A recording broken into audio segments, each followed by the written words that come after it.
Hey everybody! So tonight is my nightly live stream that I have done after D23. Today's day 3 of D23. This is my 4th night of streaming because I did a preview night, and so today I am very exhausted, but I have to say today was a lot better than any of the other days as far as it was just less intense. It wasn't as crowded. And I don't know, I just had more fun today. Today was, I thought, better. Wasn't as grueling, although I did have a big blister on my foot that hurt pretty bad. So, oh well, I don't know. I guess I'm just a little bit more used to it, the rigorous nature of D23 after 3 days. So it wasn't quite as hard on me as it had been the other 2 days. But oh, hi. So I don't know, I just felt more positive today. But today was a little bit simpler. I wasn't running around quite so much, but I did get there early, so I didn't have to wait in line like I did for so long yesterday. And I mean, I still waited in line for a lot today, but I don't know, it wasn't as bad as it had been before. But the day started out with, I went to the celebration of Lion King, which ended up being an amazing event. It was so fun. I think I like these like concert kind of events type things at D23. I've really liked all the ones I went to. I went to the live action music panel or presentation, and that was wonderful. And then I went to kind of 3 different sort of concert experiences today, and it was amazing.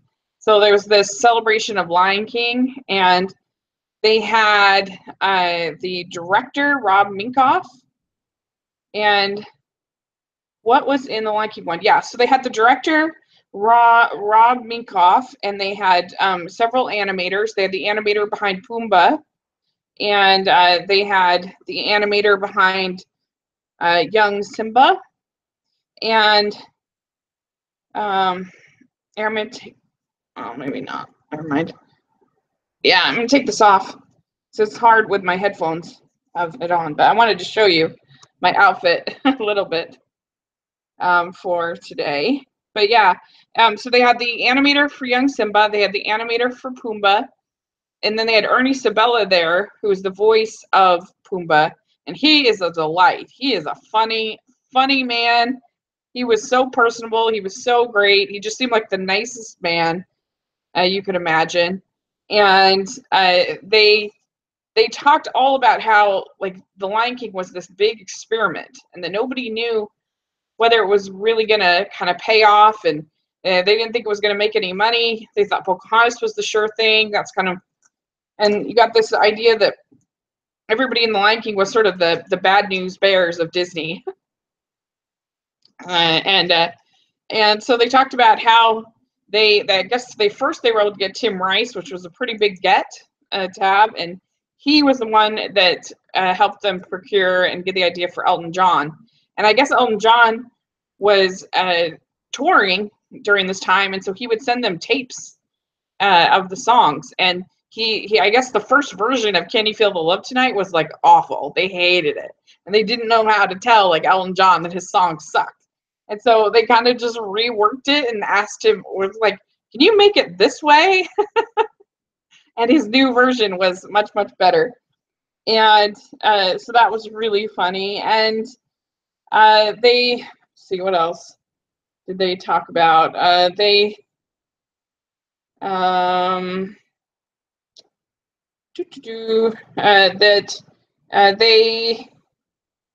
they talked a little bit about what like an animation director does, and how like really this was really interesting to me. They said that the animator of each character is kind of like the actor would be if you were casting it. So if you had Harrison Ford or whatever in a lead role, that's kind of the same as if you had someone animating that's the lead animator over Aladdin. It's basically the same thing. And so it's the job of the director to coordinate all of these different animators that are over these different characters and their voices all together into a coherent thing that all makes sense. And so I thought that was really cool. I didn't know that exactly how that all worked. Let's see here. So Ernie Sabella. Hi, Rachel. I hope you're having fun there. I'm very jealous. Oh, thanks. The animator of the character has such a vital role. Yeah, they really do. I just thought that was so interesting. I never thought of them as sort of being the actor of the role like that. And so anyway, Ernie Sabella and Nathan Lane were in Guys and Dolls on Broadway at this time. And so then I guess they came and did their recordings together. And I think that totally makes sense. And I guess that they did a lot of sort of riffing and stuff, and they were sort of part of the reason why there's sort of the flatulence jokes. It was funny when they're talking about in their recordings. And so also they talked about Nathan Lane came up with the line, "What do you want me to do dress and drag and use and dance the hula?" You know, when they're trying to make a distraction at the end. That was funny, and they did this whole sort of recreation of it. And then Whoopi Goldberg came on, which was really cool and a surprise. We didn't know she was going to be on, and she talked about how much as soon as she heard about the project, she really wanted to be involved, and how great that experience that was for her, and so it was originally going to be Cheech and Chong as the hyenas, but they couldn't get Chong, I guess, so just Cheech. And then let's see here.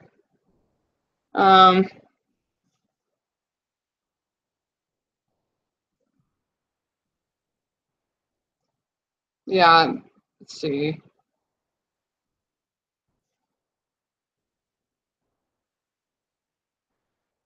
They just talked about some of their different experiences and with the film, and just how it became this sort of miracle and bigger than any of them could have ever imagined, and how much that meant to them. And Jim Cummings came out, and he did.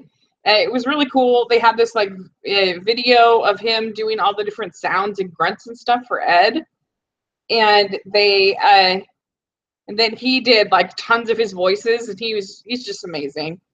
And then they ended it with the singer of the Circle of Life coming on and singing, and then they had the cast of The Lion King for Broadway on. It was this huge spectacle. It was so fun.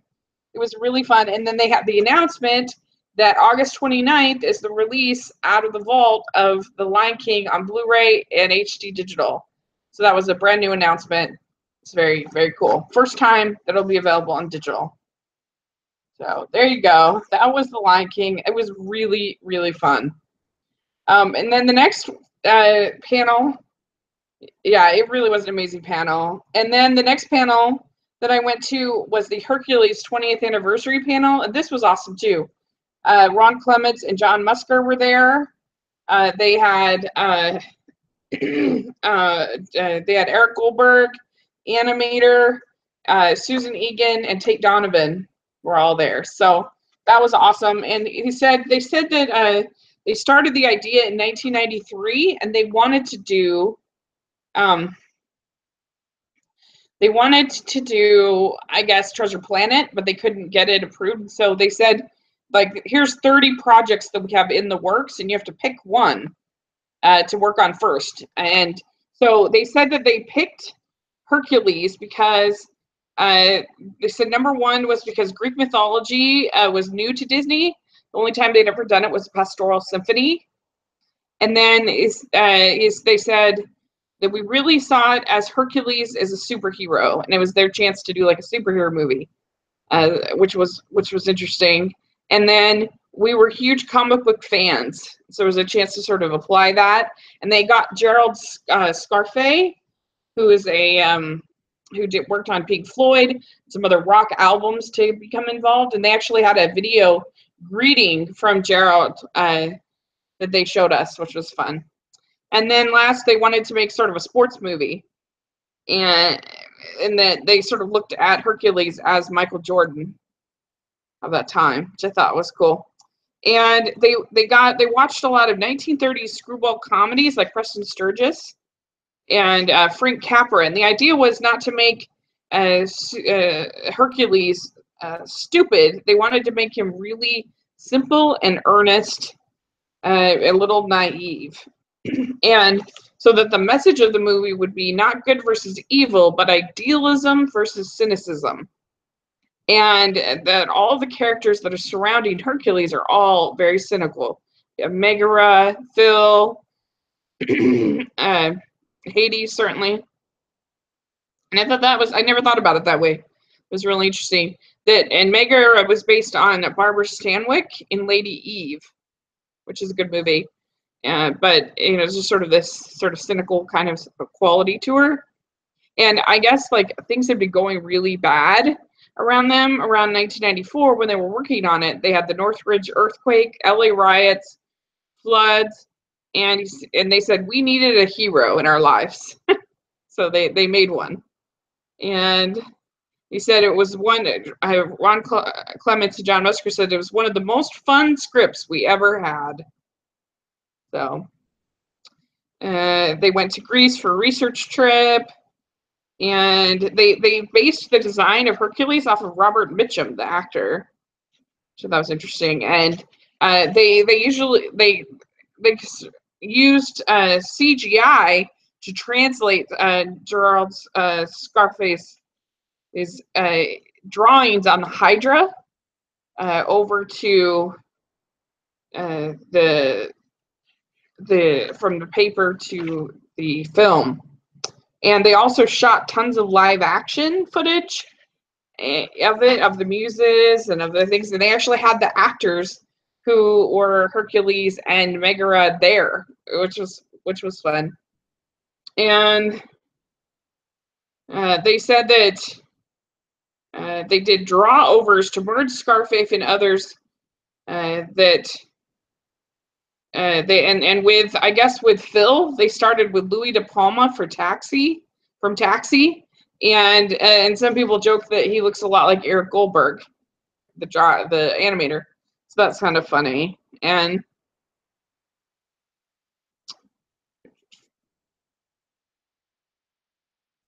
then Tate Donovan, Susan Egan, and I guess when Tate Donovan went in, like, some of the biggest stars of the time were there interviewing or auditioning, and he thought, oh, I don't have a chance.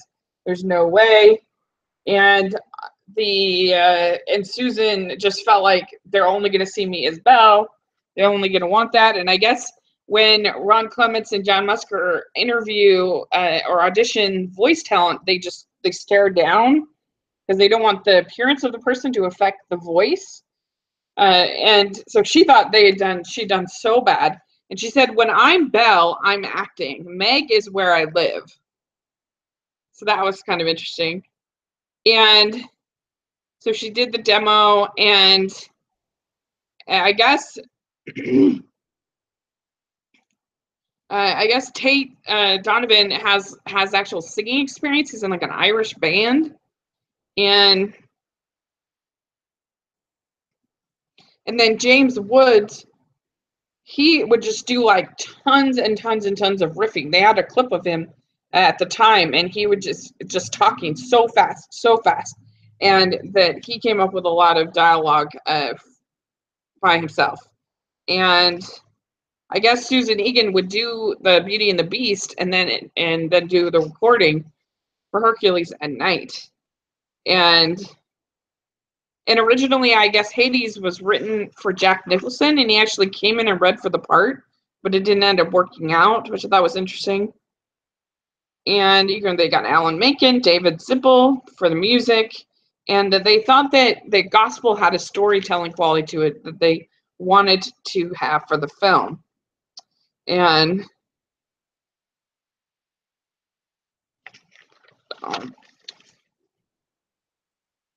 And then there was a song called the Shooting Star that was in there before Go the Distance, and they actually played it for us, and it was a really good song that they had to replace and put in Go the Distance, and so that was cool. And let's see here. Oh, and then there's also a song called "I Can't Believe My Heart." That was a song for Megara that they didn't end up using. And they closed off the panel by having Susan Egan sing, which was such a treat, of course. Was amazing. And to hear her sing, I won't say I'm in love. And so that was the panel. And then I spent the rest of the day. There wasn't a whole lot else going on today, and to see and do. I spent the rest of the day. I did some shopping. I didn't buy very much at D23. I got 2 subscription boxes that I'm going to review, and I got a couple ornaments, a few other things. I ended up losing my wallet at one point, and that was terrifying. Luckily, it was at Lost and Found, thank goodness. That would have been horrible. And so I don't know, I just kind of walked around, looked at things, and rested because I was pretty tired. And then before too long, it was time to go and sit in the line to go to the Alan Menken concert. And that was so amazing. So, so cool. He started with the very, very beginning of his career, some off-Broadway stuff that I hadn't even heard of. And then, of course, he did Little Shop of Horrors, and then talked about meeting Howard Ashman. And his words about Howard Ashman were really, really touching and beautiful. And he did, of course, Little Mermaid, Beauty and the Beast. He played a whole song that he had written for Howard, which was very touching. And then he did Pocahontas. He talked about working with Stephen Schwartz. He talked about working with Tim Rice and on Aladdin. And then he did. You could tell he has a special love for Hunchback of Notre Dame. Newsies. You could tell he has a love for that. And he did. I mean, he did a ton of songs, not just the film version, but sometimes the Broadway version. He did a song from Little Mermaid Broadway. He did a song from Beauty and the Beast Broadway, and he did a song even from Home on the Range. I didn't think he would do that, but he did. Did a song from Home on the Range, and he did Enchanted. Did a song for Enchanted. The Newsies Broadway show. He talked about kind of what that meant for him, because it was such a flop when it first came out, and it was interesting because he had the success, but the flop with Newsies, and so when Howard Ashman died, he was really worried that he wasn't going to be able to do it on his own. You know, that it was more Howard, not him, who had gotten success, and so I don't know. I never thought about that before, because he skunked it so bad as far as he'd gotten a Razzie for Newsies, but then ended up coming back around later on. He talked about Hercules. He did songs from Hercules. I mean, it was just amazing. It was a long concert, and he did a ton of songs. He did a couple songs he did a song from the new Beauty and the Beast. He did Tangled. He did a couple songs for Tangled. It was really, really great, and it was very personable and friendly, and he showed a picture of his wife, and it was kind of funny because he had this little like clip of his wife talking in this documentary in the 70s, and she's like holding this knife, and she's talking about like how much Alan is working, and you get the impression that their marriage isn't going very well, isn't doing very well, but now they've been married for 45 years, and it was just a funny clip to use. But anyway, he seemed like the nicest man, and it's not like he had the greatest singing voice in the world, but it worked, and it was just so cool to hear all of those songs. I think, like, wow. Oh, he did a song from Gallivant, which was fun, and it was just really cool to hear all these different songs from him, and so it was a special treat. Yeah, the song to honor Howard Ashman was very touching. It was really good about all of the people that they lost from AIDS back then, and so yeah, it was a great way to end off the D23. And so it was, yeah, it was a little bit more simple day. I only did 3 things today, 3 panels and some shopping, and lose my wallet. But it was just a lighter day. There really wasn't a whole lot in the afternoon that you could do.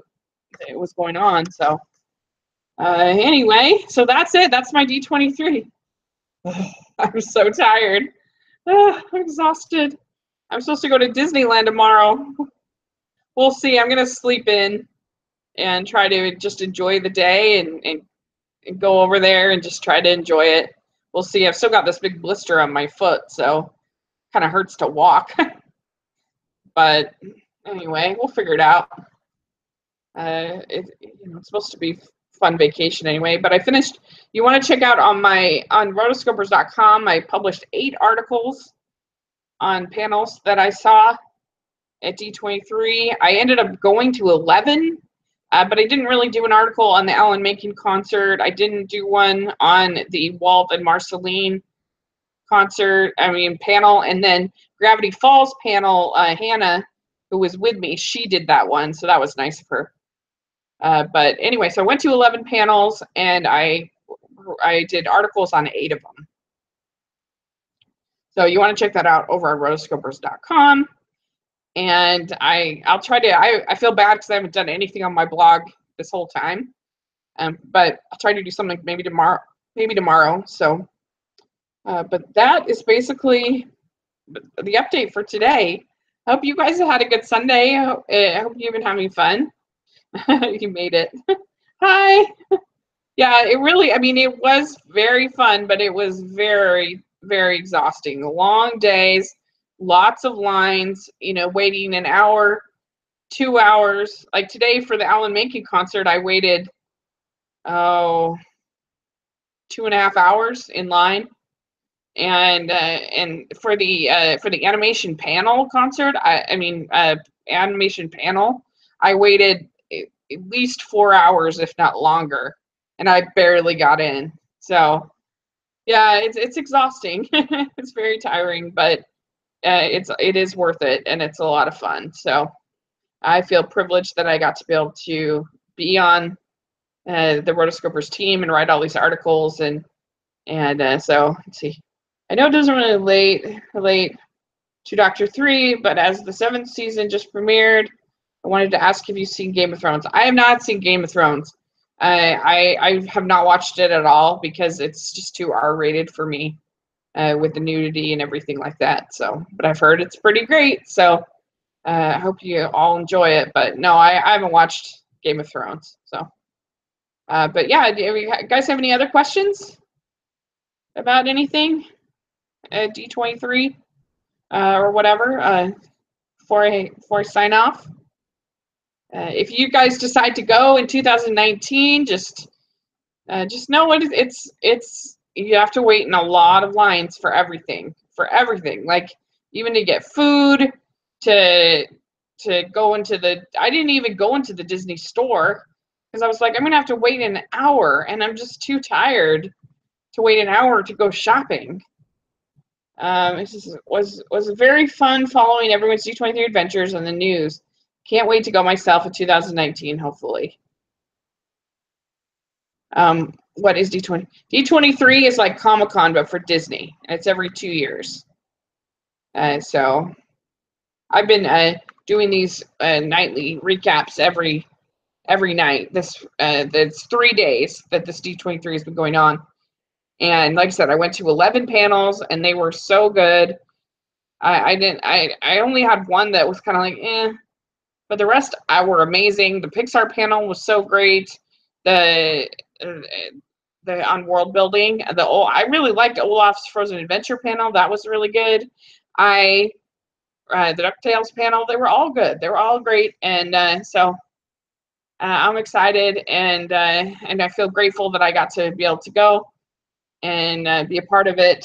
The The Walt's Lifetime panel presentation was amazing. The Alan Menken concert was amazing. The celebration of Lion King was so great. All this wonderful experiences. Can you use season passes? No, it's a separate thing. You have to get D23 pass. Let's see. Did you see the Kingdom Hearts 3 trailer? I didn't, but I heard it was really good. Heard it was really, really good. It says, I'm ready for the exhaustion. I'll convince my best friend to come and we'll have fun dying in lines while waiting. Yeah, it is a lot more tolerable if you do have somebody there. Like when I was able to sit in line with a friend, it did make it a lot better for sure. And it just makes it go by a little bit faster than if you're by yourself. But and yeah, I mean, it's just like anything else. There's sort of a price to pay for the fun times.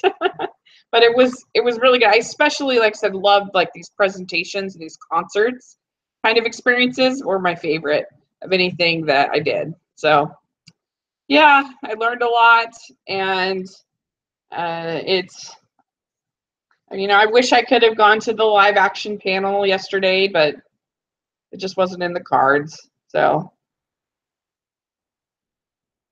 I was in I'm in California. Still, I'm in California. Just ended today, and so yeah. Oh, please share your swim soon. I'm so behind in swimming this summer. It's so sad, so sad. But I'll try. I'll try. Uh,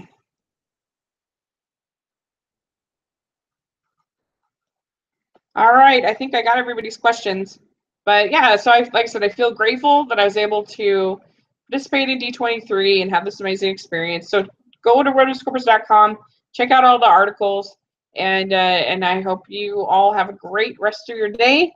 And thank you so much for the support. And we'll talk again. We'll talk again soon.